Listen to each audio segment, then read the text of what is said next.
Radio Silaturahim dan Rasil TV untuk Islam yang satu. Ikhwan dan akhwat masih bersama kami dalam sahur bersama tokoh. Dan kali ini tokoh yang kami hadirkan adalah Bapak Dr. Kamarudin. Ya baik, kali ini kita masuk ke segmen kedua. Mungkin tadi Bapak sedikit ceritakan bahwa Bapak adalah salah seorang atau hobinya yang hobi sepak bola. Ada nggak klub gitu ya, klub kebanggaan atau klub favorit gitu? Baik klub yang di Indonesia maupun di luar negeri tidak ada begitu. Tapi saya favorit ke timnas Indonesia. Apapun kualitas timnas Indonesia ketika menghadapi negara lain, itu nasionalisme itu terpacu lah begitu.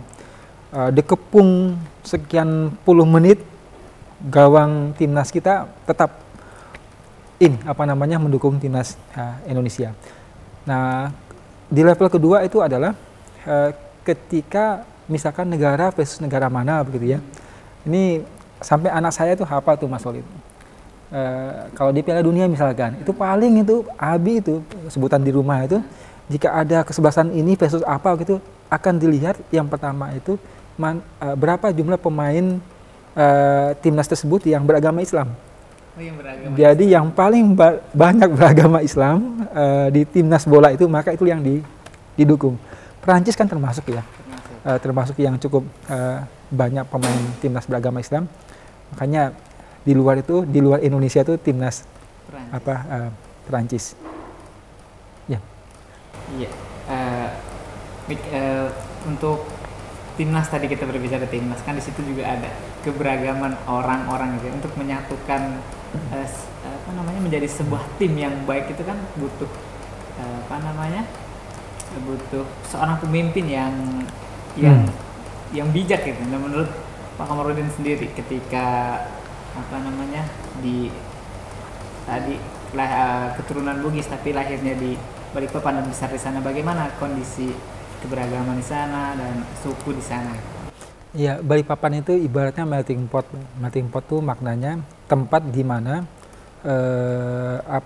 berbagai macam suku bermukim. Dan alhamdulillah sepanjang yang saya alami, saya ketahui itu belum pernah ada konflik ya antar etnis. Termasuk sekalipun apa yang disebut sebagai perkelahian antar pelajar ya, antar SMA itu saya tidak mengalami masa-masa itu. Ya, alih-alih terjadi demikian, yang ada itu adalah kami tuh hidup, alhamdulillah tuh Mas Khalid, rukun tuh. Saya punya banyak kawan yang ya Jawa lah, Madura, kemudian Banjar, Dayak, lalu ada Toraja, ada Manado dan sebagainya. Nah kami, jadi kalau soal merawat NKRI begitu ya, menjaga supaya Bhinneka Tunggal ini tegak ya mohon maaf ya, jangan mengajarkan kami atau mendikte kami soal itu. Saya alhamdulillah sejak masa kecil sudah dipupuk sedemikian rupa tentang bagaimana menghormati perbedaan itu, bagaimana menjaga supaya ini bisa harmonis dan sebagainya begitu. Iya, baik. Mungkin pada pertanyaan selanjutnya nih Pak Kamarudin, dari tadi cerita tentang diri sendiri dari Pak Kamarudin. Nah, keluarga dari Pak Kamarudin, istri, anak, bisa diceritakan sedikit Pak Kamarudin? Ya, saya alhamdulillah menikah ketika masih berstatus sebagai mahasiswa. Ketika mahasiswa. Alhamdulillah sekarang dikaruniai 2 pasang anak, 2 putra dan 2 putri. Jadi 4 semua ya? 4 semuanya. Pertama dan yang kedua kuliah di UI alhamdulillah. Yang ketiga masih kelas 2 SMA dan yang terakhir baru kelas 1 SMP. Saya percaya betul pada akhirnya alhamdulillah bahwa kuasa Allah itu di atas segala-galanya begitu. Walaupun waktu itu hidup dengan kemampuan ekonomi yang sangat terbatas ya, ketika baru memulai membina hubungan rumah tangga, saya percaya bahwa Allah itu maha kaya, Allah itu maha adil, Allah itu tidak akan membiarkan hambanya hidup dalam kesengsaraan dan sebagainya. Dibuktikan bahwa pertama berani mengambil keputusan menikah di usia dini ya, ketika masih berstatus sebagai mahasiswa, lahir putra-putri kami, dan seiring dengan itu pertumbuhan kesejahteraan alhamdulillah meningkat lah begitu Mas. Alhamdulillah cukupan untuk hidup sehari-hari. Karir juga alhamdulillah baik. Saya pernah diberi amanah sebagai kepala litbang misalkan di majalah Gatra, sebuah majalah nasional. Kemudian pernah diberi amanah sebagai manajer kemahasiswaan dan hubungan alumni di Fakultas Ilmu Sosial dan Politik UI. Lalu pernah oleh rektor Pak Prof. Gumilar waktu itu diberi kepercayaan menjadi direktur kemahasiswaan UI, dan sekarang sebagai direktur Institute of Leadership Development UI, di samping sebagai dosen begitu. Di luaran itu banyak diminta untuk handle kajian atau penelitian. Nah, kembali kepada keluarga, basicnya itu memang kita mesti solid di internal domestik rumah tangga kita. Lepas itu di luaran itu kita bisa berjaya, tidak bisa lepas dari topangan keluarga. Istri alhamdulillah sangat mendukung sepenuhnya untuk berkarir secara luas di luar sana. Kami berbagi peran. Ada yang betul-betul fokus di internal domestik, dan saya sendiri sebagai kepala keluarga itu lebih merambah kemana-mana lah begitu. Alhamdulillah.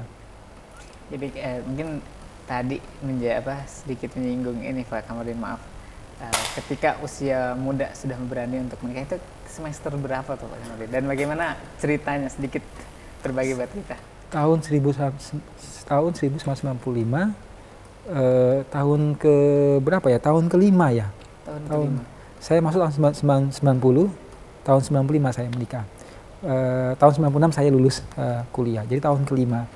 Tahun kelima itu memutuskan menikah. Kemudian ada walimat ursi dan sebagainya. 1 bulan kemudian setelah pernikahan itu, yang tadi saya sebut diminta untuk ikut pemilihan ketua BEM, atau ketua SMUI waktu itu namanya, terpilih. Jadi baru berumah tangga, kemudian dapat amanah sebagai ketua Senat Mahasiswa UI, yang saya lakoni sampai tahun 96. Membuat skripsi juga itu sudah punya putra itu. Jadi bagaimana putra itu anak pertama kami itu saya pangku sembari mengerjakan tugas karya akhir, tugas skripsi pada saat itu. Ya. Subhanallah, itu istri juga sama jurusannya dengan Pak Kamarudin? Beliau di ilmu administrasi, departemen ilmu administrasi. Nah, sekarang departemen tersebut pindah menjadi sebuah fakultas tersendiri di UI, namanya Fakultas Ilmu Administrasi. Fakultas Ilmu Administrasi. Baik, Ikhwan dan Akhwat, karena keterbatasan waktu mungkin satu pertanyaan terakhir, atau kami minta untuk Pak Kamarudin memberikan pesan-pesan untuk teman-teman atau para pendengar Radio Silaturahim dan pemirsa Rasil TV, kiat-kiat atau kunci sukses dari seorang Dr. Kamarudin. Silakan.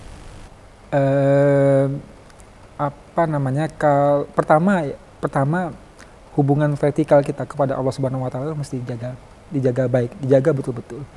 Karena apapun keberhasilan kita itu tidak bisa lepas dari desain kemauan Allah Subhanahu wa taala. Nah, Allah yang Maha menentukan, dan kita berpulang berserah diri pasrah kepada Allah Subhanahu wa taala. Kita minta, kita mohonkan kepada Allah Subhanahu wa taala yang terbaik buat kita.